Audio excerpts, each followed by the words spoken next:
আমার শহীদের এক গর্ভধারিণী মা আজকে আমাদের সামনে চোখের পানি ফেলতে ফেলতে নিজের ছেলের কবরের সন্ধান চায়।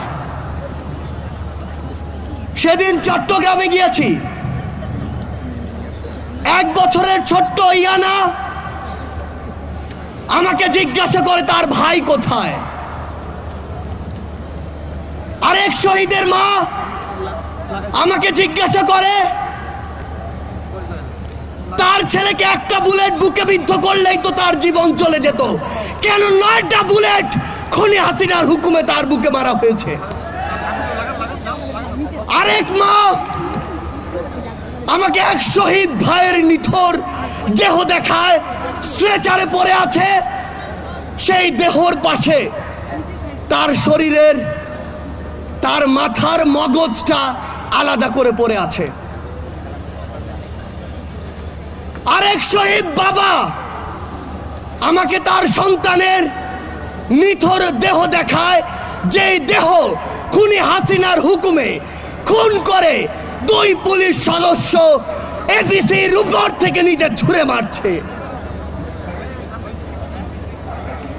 আমার ভাই খোকন এখানে বক্তব্য দিয়ে গিয়েছে, যেই খোকন ভাইয়ের মুখে ওই খুনি হাসিনার হুকুমে বুলেট দিয়ে তার মুখ ঝাঁঝরা করা হয়েছে। আমার টাঙ্গাইলের 18 বছর বয়সের ভাই হিমেল, যার মুখে ওই খুনি হাসিনার হুকুমে পুলিশের কিছু সদস্য 350 ছড়া বুলেট মেরেছে।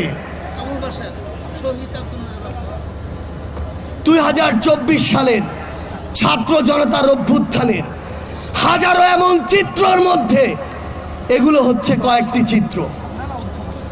বিগত 16 বছর ধরে এই দেশে খুনি হাসিনা এই দেশের মানুষকে, জনগণকে বিভিন্ন ট্যাগ দিয়ে, বিভিন্ন রাজনৈতিক নাম দিয়ে, বিভিন্ন মতাদর্শের নাম দিয়ে যেভাবে খুন করেছে, যেভাবে জেলে নিয়েছে, যেভাবে মামলা দিয়েছে, হয়রানি করেছে, তা আমরা এখনই ভুলতে বসেছি।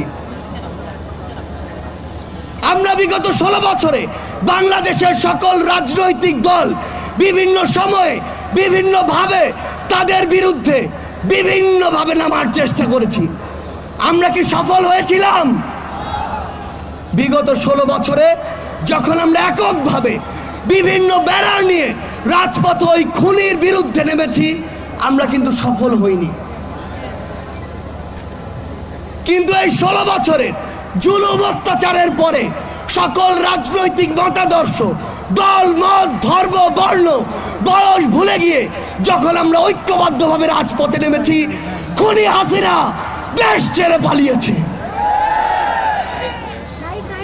কিন্তু খুনি হাসিনা দেশ ছেড়ে পালানোর পর এই নতুন বাংলাদেশে আজ কি ঘটছে সেগুলো আমাদের দেখা খুবই গুরুত্বপূর্ণ।